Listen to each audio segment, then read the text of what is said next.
And we are back. So the topic that we have been covering for this week are rivalries. And rivalries based on controversial topics for the most part. They didn't have to necessarily be bad, but they had to be there. Right.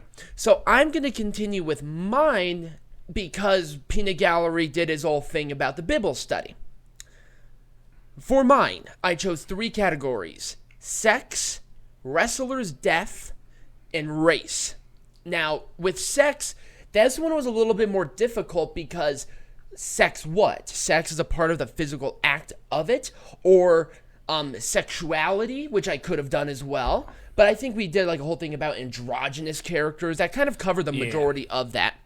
Or, sexism. I chose more about the cross-dressing part of it because how they did this was, number one, very insulting to women. I think this was like the antithesis of people getting really angry about the treatment of women's wrestling at the time. I'm talking about Santina Marella. Yeah. Number one, WrestleMania 25 was called the 25th anniversary of WrestleMania. It was not. No, that's the 24th anniversary. The first day of your wedding is not the first anniversary of your wedding, WWE morons. Anyway, WrestleMania 25 had the Miss WrestleMania Battle Royal, where they had a bunch of women come out. Number one, we'll talk about the whole, we'll talk about Kid Rock's bullshit anyway. One of the worst segments in WrestleMania history. And that led into it where all the women were dancing over Kid Rock. So it's like, okay, great. Now Miss WrestleMania is going to be associated with this. The treatment of women at this time was like the worst thing ever.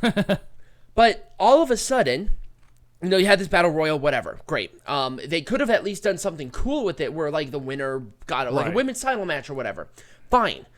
But they didn't. They had Santino Marella dress in drag and win the Battle Royal. Yes. And not only did they do it for just the Battle Royal for a goof, it continued. And it continued to the next pay-per-view, which was Backlash, where Santina Marella put up her Miss WrestleMania against Vicky Guerrero in a hog pen match. Oh my God. Now, the purpose of this whole thing about Santina Marella was just to get Vince McMahon off because this was McMahon's idea. The backstage atmosphere of this was entirely, the women were about to walk out too, like entirely, because they knew what was going to happen. Actually, there were some of them who didn't even know that Santino Marella was going to win this. What they were told was a debuting women's wrestler was going to win the Battle Royal. So, number one, false pretenses of this Battle Royal right off the bat. Mm-hmm. This was such a low-rated match. I think it got like -3 stars on most things. -3 stars. And the purpose of it as well was Santino Marella's act was getting old, and Mr. McMahon liked Santino Marella. So he's like, okay, we'll do this. You're going to dress in drag and make yourself look like an ass, which obviously he did. Peanut Gallery, you remember when they were doing this whole rivalry with Santina Marella, correct? I choose to forget that. Yeah.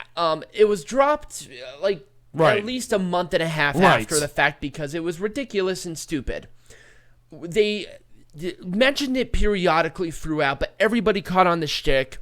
It was just awful. Right. And I say this. Right. I chose this one for a couple of particular reasons. At least now that women's wrestling is taken more seriously, women are now starting to be integrated into men's wrestling with Tessa Blanchard, Charlotte Flair being even talked about going for a secondary men's title. Right. Which is great because I think that if you really want them to be equal, have them actually be equal. And some of the women's wrestling right now, especially in WWE, is the best stuff on the show. Right. But at this point, it seems like a distant memory about Santina Marella. Right. But it wasn't really. Right. And it's such a different thing, and that's why I chose that one. Let's talk about death. Now, with wrestler's death, I could say, oh, what about fake wrestler's death? No. I want it to be incorporated to an actual wrestler's death. Right.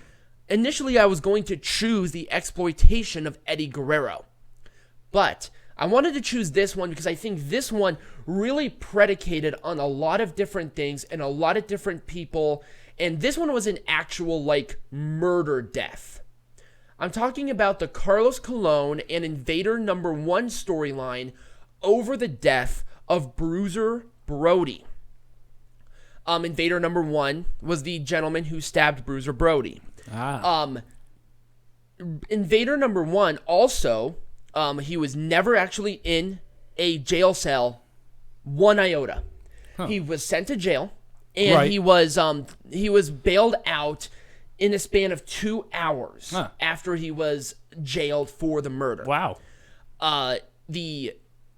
The jury came back of self-defense. He was Okay. acquitted of all charges relating to the death based on a self-defense argument. Okay.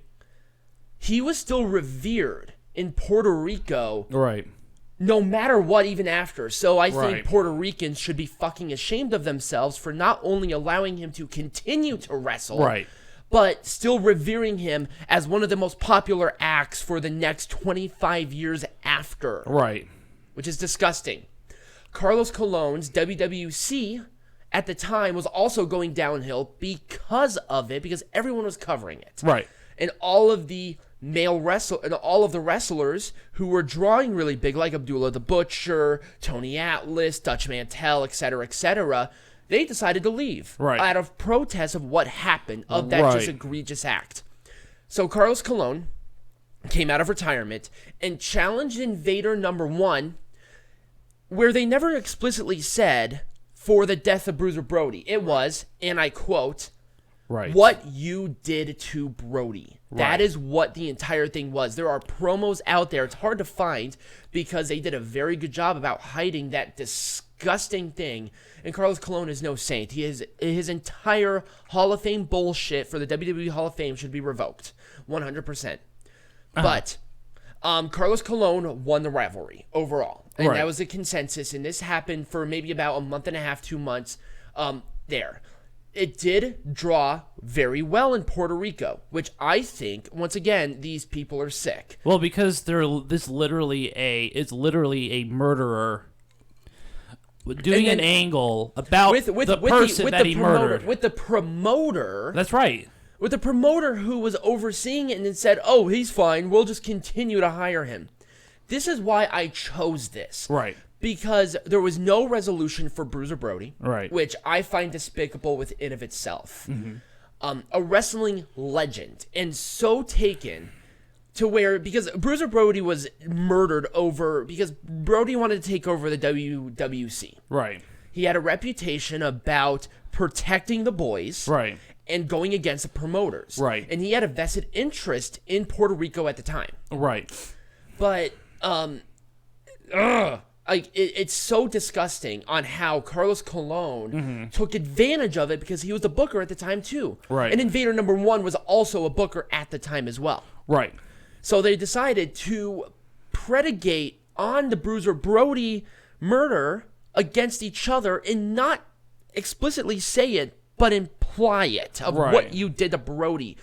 What are you guys doing? Right. And not these two, they're not always at fault. It was also the Puerto Rican wrestling-based fans. Right. Who not only so praised these two as legends, but of any reporter who tried to talk about it, they were shunned out of Puerto Rico. Right. They got mad about it because they were like, oh, he was acquitted. You know he did it. It was like, God damn it. Right.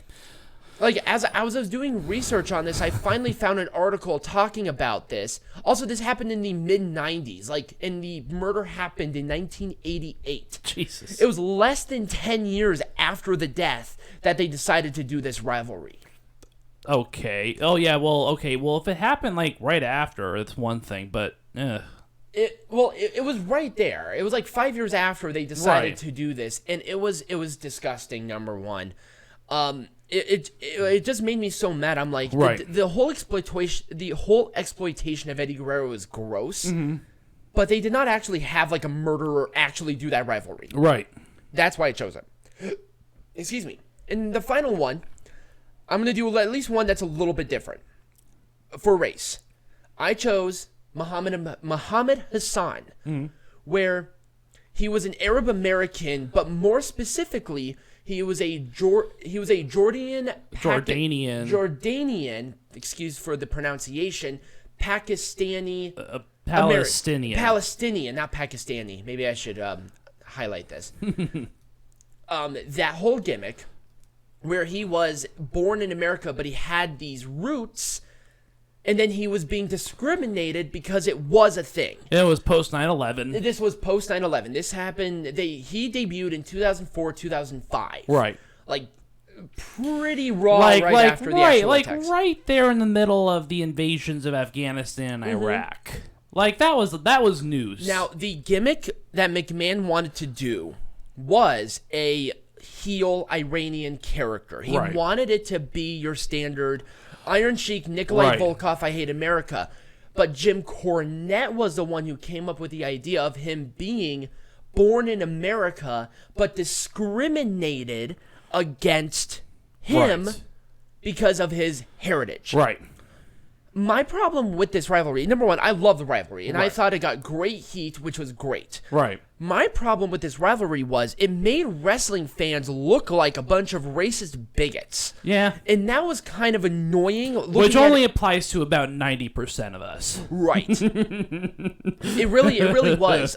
I remember watching Mohammed Hassan live, and I loved his stuff. I thought his stuff was great. Also, the wrestler himself was very good. Right. But the gimmick, the Arab Muslim, it kind of fuzzled out. Oh yeah, no, it wasn't that. But this got Arab and Muslim groups up in arms as soon as he debuted, because they believed that Mohammed Hassan was an unfair portrayal of Arab Americans. I did not know that too, which I thought was kind of cool. But the problem was, it was fine because it was getting headlines, and the numbers were actually going up, which was what they wanted, and Mohammed Hassan was going to win the World Heavyweight Champion from Batista. But this is what happened. They taped SmackDown on July 4th, 2005, with the infamous Undertaker thing where Mohammed Hassan was praying, masked men with, ski masks and piano wire choking out the Undertaker, and Muhammad Hassan attacking him because of that. This aired on July 7th of that year, the same day as the London bombings. The timing. Number one, the timing was incredibly impeccable, but it could have been worse. This is when the network said, if you continue, because the network at this point was like, who was the network at the time? Was that UPN? UPN? Okay. This was UPN at the time.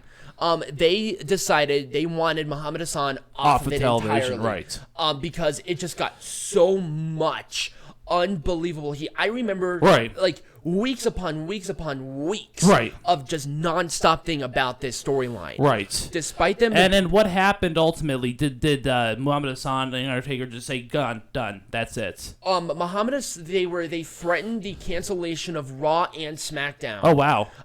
Because of it. And they said the only ultimatum that we're gonna give you is that you have to take Mohammed Hassan off of television. So this led up to the Great American Bash of that year, where the Undertaker put Mohammed Hassan through the stage. And that was it. Yes.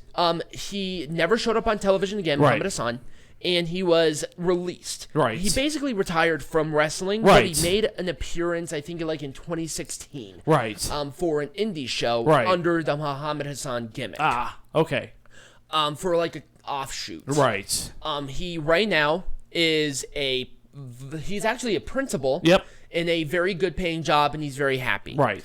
He retired that time. He did not wrestle anywhere else, and he has no interest in getting back in the ring.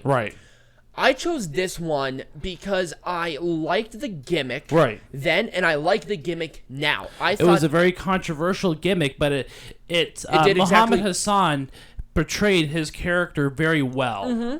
And I think that lent credence to the quality, and that's why he was in a program with The Undertaker. Right. He was main event essentially the entire time that he was on television. Right. So, with that being said, the only part that I did not like, my thing was about this whole angle. Yeah. It was risky for them to do something like that in the first place. Right. People would have been mad about it, but it would have been whatever. But it aired. Right. And if this was at any other point in time, I believe that they couldn't. This was going to be a really difficult thing to cut out and edit. Right. Excuse me. Especially because they had just a couple of hours. They could have done something. Yeah, they could have. But they didn't. They aired it with a disclaimer saying that what happened today does not blah-bitty blah-bitty blah. Right. That does not share the views. This was taped. Right. This was the first instance of them actually saying that this was a pre-taped show. Right. Because most people did not know this at the time. Right, that it was pre-taped on Tuesdays. Right. This was a death nail for the Mohammed Hassan character. Right, it was. So... That's it. Yeah, really, that was it. Peanut Gallery, was there anything about the gimmicks that I said that you enjoyed about it? Nope. No, nothing to add. Okay.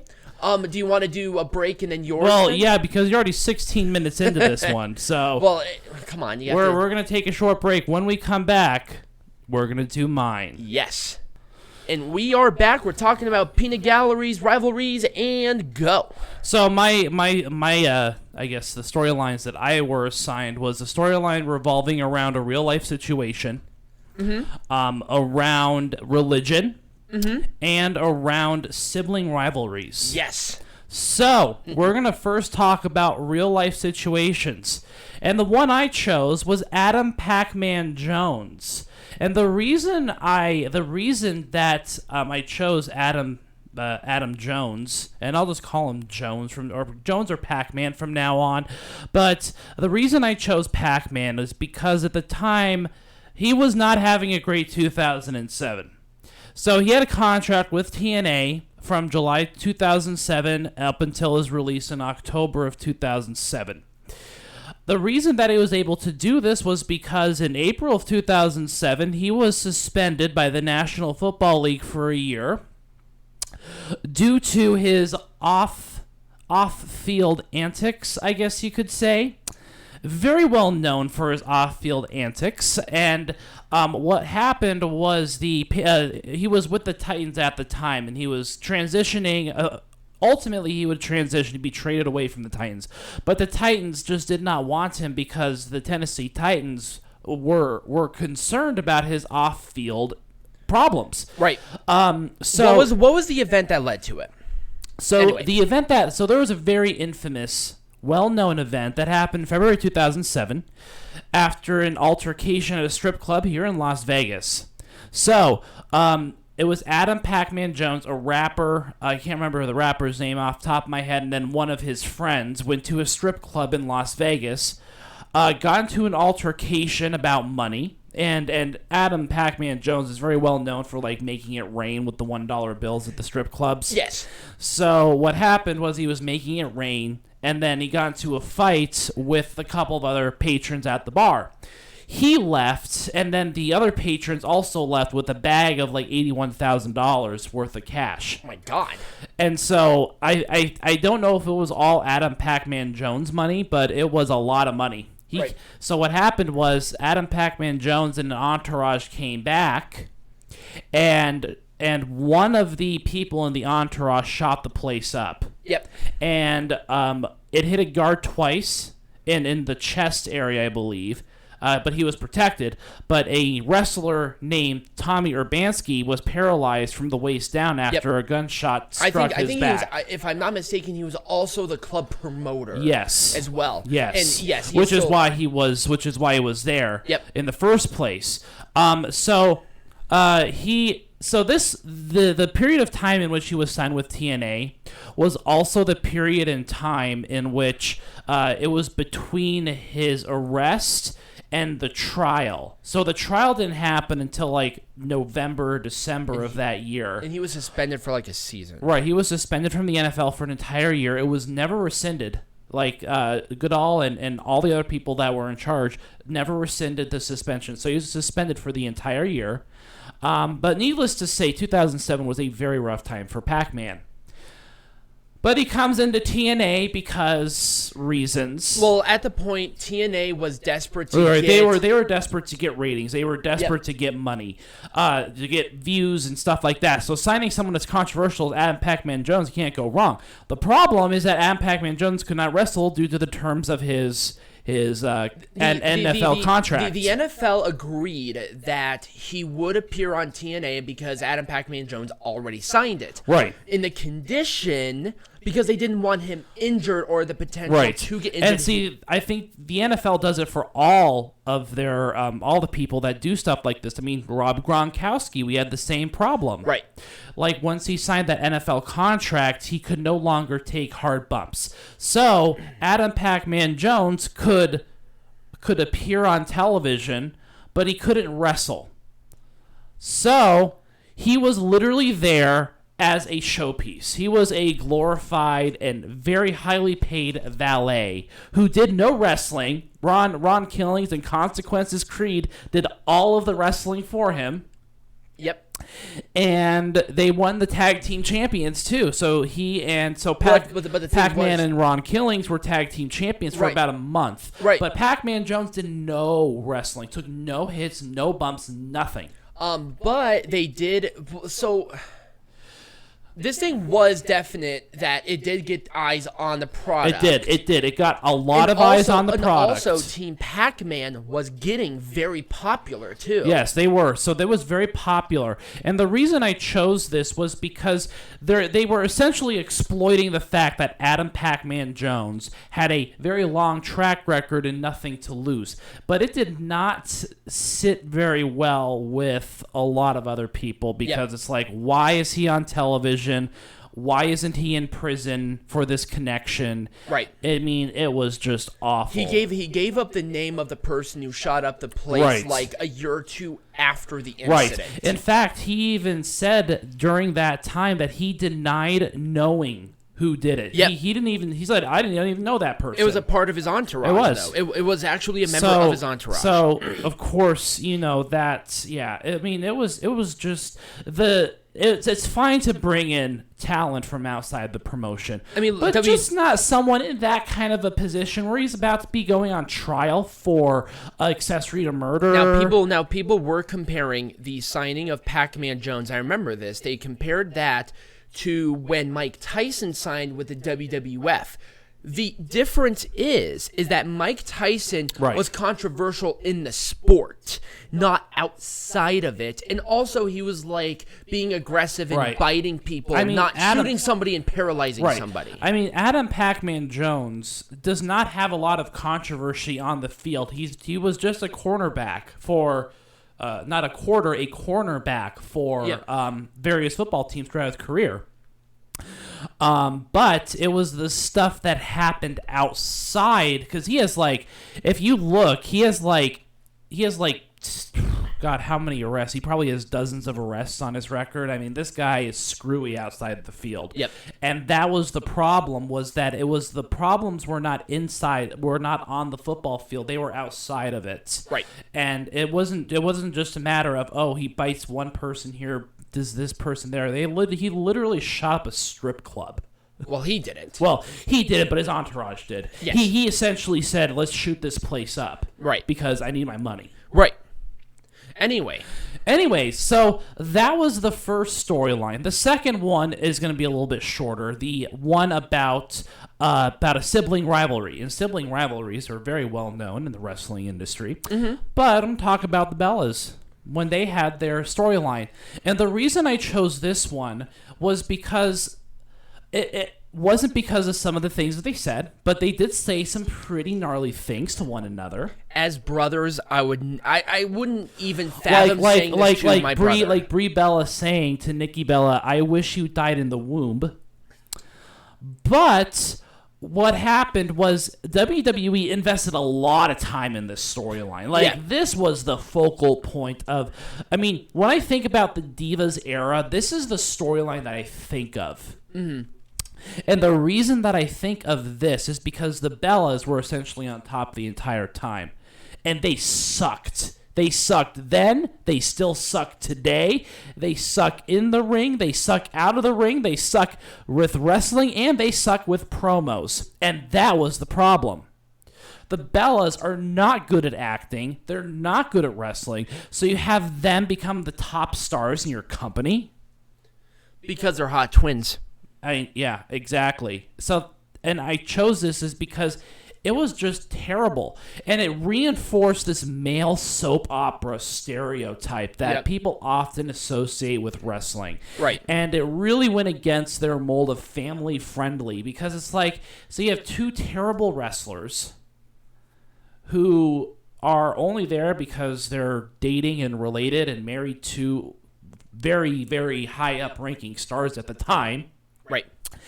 And you put them into a storyline, and then you wonder why your ratings were in the tank is because people didn't care to see Brie or Nikki Bella. I mean, they sucked. They were just terrible. It was a terrible way of using a storyline between siblings. And yeah, some of the stuff they said was absolutely despicable. But I don't have much more to say about it because there wasn't really anything particularly memorable about it either. No, there wasn't really. The only thing I remember is I wish you died in the womb. That's the only thing I remember out of this entire storyline because that's how bad it was. Right. Now let's go to one. It's one of my personal favorites in a lot of different ways. Yes. So, I'll be right back. So the last one is on religion, and this one I chose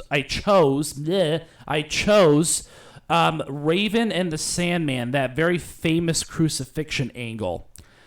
So Raven the Sandman have had a legendary rivalry throughout the years. During the feud, Raven allied himself to the returned Lori Fullington and brainwashed her and the Sandman's real-life son Tyler into joining his cult-like following. So a cult-like leader, that is very common within. It's a very popular story type within the wrestling community, especially in the 90s.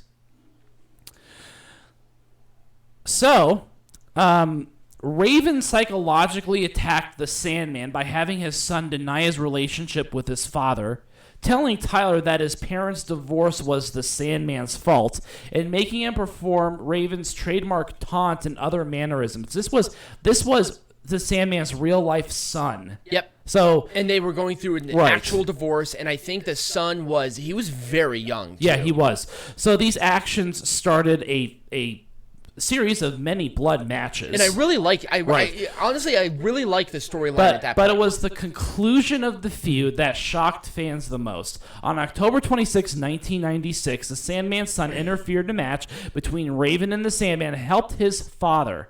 So the son returns the Sandman's side. After the match, the two embraced, but Raven came from behind with a kendo stick and smacked his enemy. Stevie Richards and Blue Meanie came out to the ring, got a wooden cross out from under the ring, then tied the Sandman down to it, then lifted it up and crucified him. And fun fact, Sandman actually was the one who built the cross, too. Yes, and then carried him out of the building.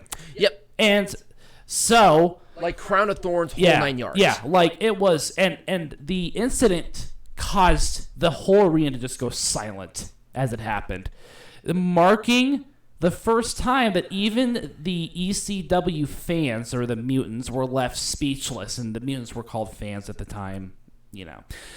With ECW fearing possible backlash, Raven was ordered to break out of character and apologize. Also, Kurt Angle, after winning the gold medal, he was in the building. Kurt Angle was in the building at the time, and the WWE, and he told the WWE that he did not want any footage of him during that incident to be released. Yep. He was so infuriated because Kurt Angle was a very devout religious man. Right. And that was the first time he actually was ever experienced in ECW because he was about to sign with them. Right. So we know about that only because of the of his words in the rise and fall of ECW. Yep. So to this day, you can't see any footage of Kurt Angle being there, but he was in the building at the time. And what was most despicable about it was, even though they said it wasn't a blatant misrepresentation or a mockery of religion, technically you shouldn't be doing that. Technically, that is a sort of mockery of a religion because you're incorporating religious symbolism into this. And many people could see it as a traumatic thing. Yep. And television won't even produce that kind of stuff. I mean, how often do you see crucifixions happen on TV? The only time when it's explicit is if it's already implied that it's a religious thing. Right. Like, they won't do it on a regular thing. They'll do it on something like, Passion of the Christ, because we know already what we're getting ourselves into. Right.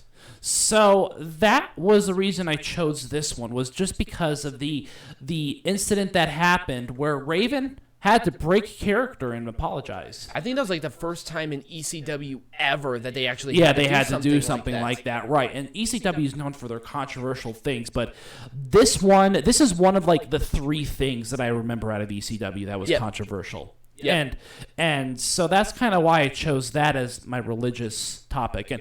And like I said, there were other like Holt things at the time, and it was a very hot item, but nothing went as far as that. Right, exactly. All right, that is it for us. Yeah, so what is next week's topic? So next week's topic is going to be another retrospective, and it's going to be on Lucha Underground. This is a peanut gallery topic. Yes, it is. So we better put in some work and send me some stuff so I can do some research this week instead of that day. Okay, sounds good. Thank you all for listening. If you did enjoy it, remember to follow the channels and share it with your friends, and follow us on social media, and become a patron, because not next week, but the week after, not only are we covering Clash of Champions, but for the first time ever, we're going to be covering CMLL for their 87th anniversary show. Hooray! So Peanut Gallery is just so thrilled. I am.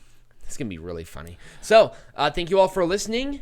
Become a patron. There is going to be links in the description wherever you're watching this. And as always, be majestic.